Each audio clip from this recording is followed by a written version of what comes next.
దేవుని నామమున మీ అందరికీ నా వందనాలు. ఈరోజు నేను ఒక చిన్న మాట చెప్పాలనుకుంటున్నాను.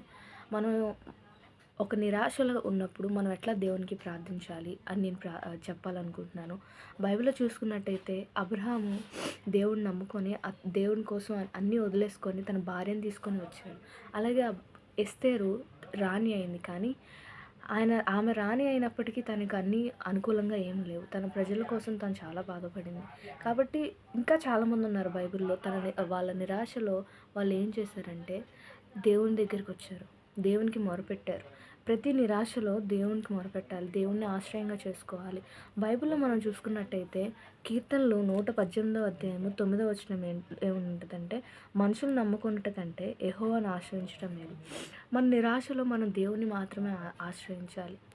నా జీవితంలో కూడా నాకు ఉద్యోగం లేని సమయంలో నేను ఎంతోమంది మనుషుల్ని అడిగాను నాకు ఉద్యోగం కావాలని. కానీ ఏ ఒక్కరూ నాకు సహాయం చేయలేదు. కానీ నేను ఎప్పుడైతే ప్రార్థన చేసుకోవడం మొదలుపెట్టానో దేవుడు నాకు ఉద్యోగాన్ని ఇచ్చాడు.